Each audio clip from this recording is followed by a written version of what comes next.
Assalamualaikum warahmatullahi wabarakatuh. Waalaikumsalam warahmatullahi wabarakatuh.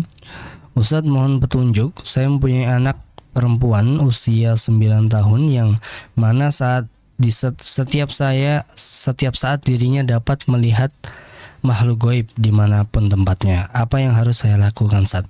Apakah benar jika anak lahir terbalut sarung dapat melihat hal-hal gaib?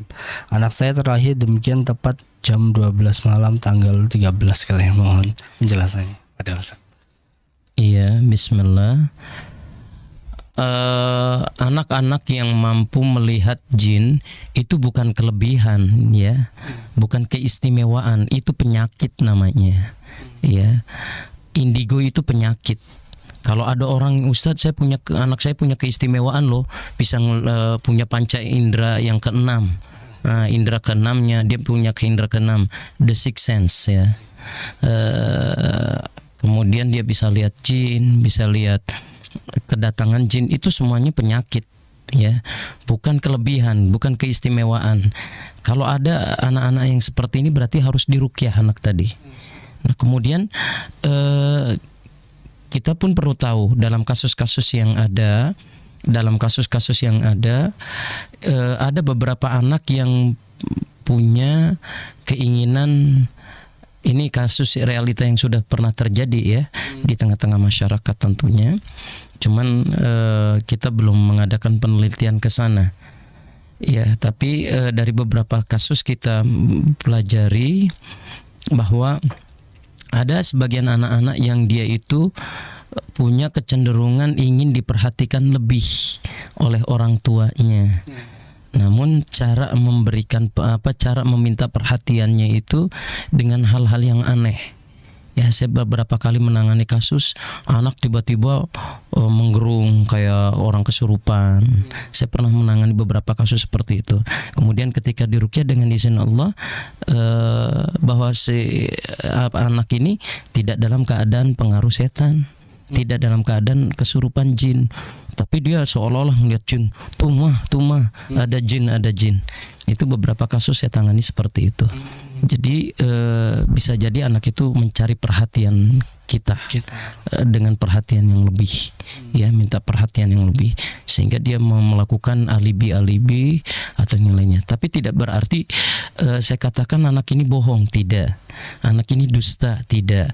Hanya demikianlah cara anak tadi meminta perhatian karena mungkin tidak berani meminta perhatian langsung kepada orang tuanya dengan kata-kata ataupun yang lainnya. Maka dengan cara ini diharapkan ada perhatian lebih, ya. Ini sering terjadi di beberapa kasus anak-anak yang pernah saya tangani. Jadi ketika diruqyah, betul-betul anak tadi tidak bisa melihat yang jin yang datang.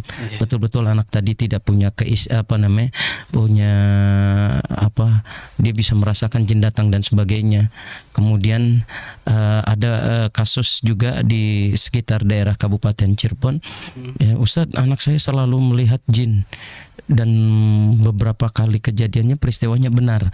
Betul, saya bilang gitu. Mungkin jinnya di saat itu benar-benar sedang mengganggu. Tapi bukan berarti anak ini punya kelebihan. Setelah kita ruqyah, setelah kita dialog sama anak tadi mau mengaku, ya, bahwa memang dia tidak tahu apa-apa, hanya sekedar ingin memberikan kesan minta perhatian sama orang tua. Ini kasus yang pertama, ya, yang pernah saya tangani. Kasus yang kedua, memang anak ini punya pengaruh jin. Jadi tidak ada kaitannya jin itu kalau lahirnya malam pasti kena jin, kalau lahirnya subuh, nggak ada kaitannya. Tidak ada kaitannya sama sekali. Lahirnya tengah malam, lahirnya pagi, lahirnya siang, lainnya tidak ada kaitannya dengan jin. Yang jelas dalam hadis riwayat Imam Bukhari, Rasulullah SAW menjelaskannya di dalam Kitabul Jin, yaitu Rasulullah menjelaskan setiap anak cucu Adam yang terlahir di dunia, jin itu akan menancapkan di perut bayi bendera panji yang menunjukkan bahwa artinya akan menusuk, ya, menusuk perut bayi tadi, yang tusukan ini menunjukkan apa? Menunjukkan bahwa inilah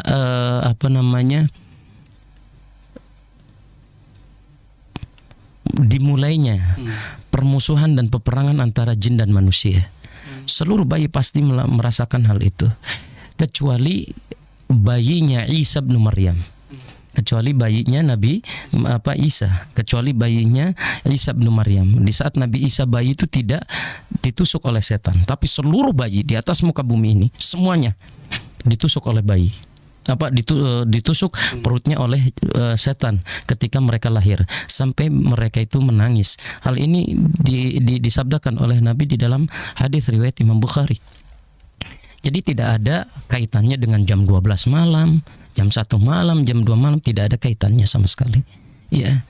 Di saat anak itu diganggu oleh jin, ya, berarti kasus kedua anak itu diganggu jin, maka anak itu bisa punya seolah-olah punya kelebihan, bisa melihat jin, bisa merasakan datangnya jin.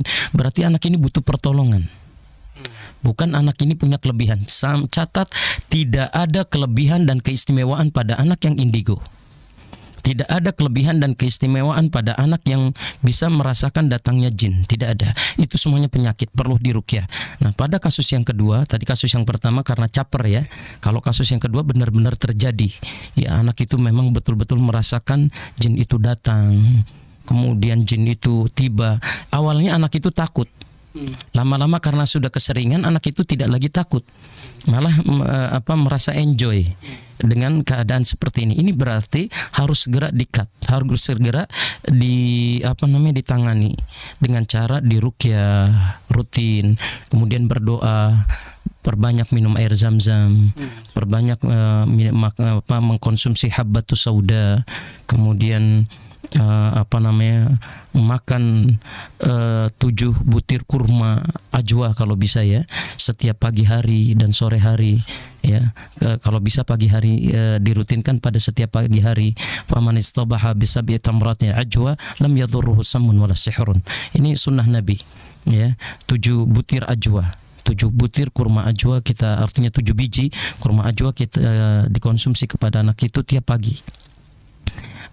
Syekh Abdul Aziz bin Baz rahimahullah ta'ala menyatakan, bagaimana kalau bukan kurma ajwa, maka tak mengapa kurma Madinah juga tidak mengapa.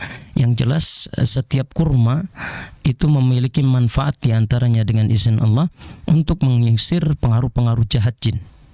Nah, maka kita memakannya 7 biji kurma setiap pagi. Ini sangat dianjurkan bagi anak-anak yang punya kasus seperti ini.